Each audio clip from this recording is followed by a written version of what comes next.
Friends, welcome to கௌரிஸ்கும். இன்றைக்கி பழைய சாப்பாடு ரொம்ப மீதி ஆயிடுச்சு. என்ன பண்ணுறது? ஏன்னா இந்த சீசனில் கொஞ்சம் குளிராக இருக்குது, எல்லாம் சளி பிடிச்சும் கூட இருக்குது. அதனால யாரும் சாப்பிட மாட்டாங்க, தயிர் ஊற்றியும் சாப்பிட மாட்டாங்க, பழைய சாப்பாடும் சாப்பிட மாட்டாங்க. இப்போ இதை என்ன பண்ணலாம் அப்படின்னு பார்த்தீங்கன்னா, நீங்கள் பார்த்துருப்பீங்க, பழைய சாப்பாட்டை வடகம் போடலாம், வத்தல் போடலாம் அப்படிலாம் நீங்கள் பார்த்துருப்பீங்க, சொல்லியிருப்பாங்க. இது கொஞ்சம் வித்தியாசமாக இருக்கும். என்ன பண்ணலான்னு பார்க்கலாம் வாங்க. இந்த வீடியோவை ஸ்கிப் பண்ணாமல் பாருங்கள். அப்படி முதல் முறையாக பார்க்குறவங்களா இருந்தால் சப்ஸ்கிரைப் பண்ணிவிட்டு பாருங்கள். இப்போ இந்த சாப்பாட்டை நான் எடுத்து வச்சுருக்கிறேன். எடுத்து வடிகட்டி வச்சுருக்கேன். இந்த மாதிரி ஜல்லடை மாதிரி வச்சு வடிகட்டி வச்சுருக்கிறேன். நீங்களும் அது மாதிரி வடிகட்டி வச்சுக்கோங்க, பிழிஞ்சு வச்சுக்கோங்க. இப்போது பாசிப்பருப்பு அது கூட கொஞ்சம் உங்களுக்கு வீடியோக்காக கொஞ்சமாக எடுத்துருக்கிறேன். நான் எடுத்து ஊற வச்சுட்டேன். ஒரு 50 கிராம் இருக்கும், எடுத்து ஊற வச்சுருக்கிறேன். இப்போ இதையே அடுத்து என்ன பண்ணலாம் அப்படிங்கிறத பார்க்கலாம். இப்போ நான் ஒரு சின்ன குக்கர் வச்சுருக்கிறேன். சின்ன குக்கர் வச்சு கல்லெண்ணெய் ஊற்றிருக்கேன். எண்ணெய் காயட்டும்.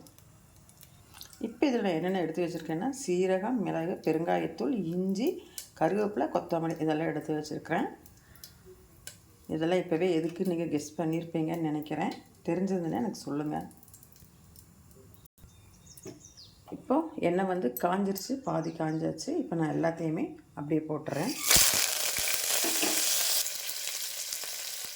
இதில் கொஞ்சமாக தண்ணி வச்சுக்கலாம், அது கறியிடாமல் இருக்கிறதுக்காக.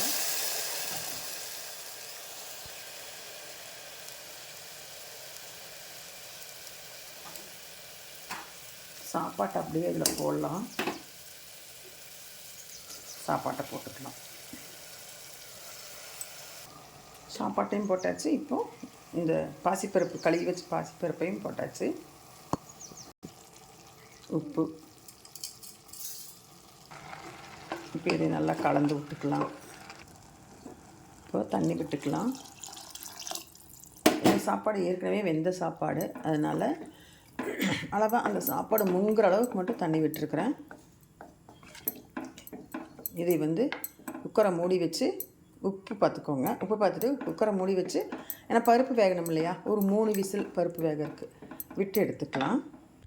இப்போ குக்கர் விசிலெல்லாம் போயாச்சு. நான் ஒரு 4 விசில் விட்டுருக்குறேன். பாருங்கள் சாப்பாடு எப்படி ரெடியாக இருக்குதுன்னு பாருங்கள். வெண்பொங்கலே ரெடி ஆயிடுச்சுங்க. இந்த மாதிரி நீங்கள் யாராவது செஞ்சுருந்தீங்க அப்படின்னா எனக்கு ஆமாங்க நான் செஞ்சுருக்கிறேன் அப்படின்னு சொல்லி கமெண்ட் பண்ணுங்கள். இப்போ இது நல்லா கிளறி விட்டு எடுத்து வச்சு இதுக்கு ஒரு தேங்காய் சட்னி வச்சு சாப்பிட வேண்டியது தான். சாப்பாடும் வீணாகாது, எல்லோரும் விரும்பி சாப்பிட்டுக்குவாங்க. இன்றைக்கி காலையில் இந்த டிஃபன் தான் நான் எங்கள் வீட்டுக்கு பண்ணியிருக்கிறேன்.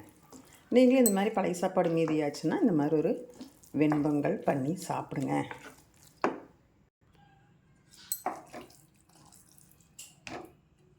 இந்த வீடியோ பிடிச்சிருந்தது அப்படின்னா எனக்கு ஒரு லைக் பண்ணுங்கள், ஷேர் பண்ணுங்கள், அப்படியே கமெண்ட் பண்ணுங்கள். நான் உங்களைய அடுத்த வீடியோவில் பார்க்குறேன்.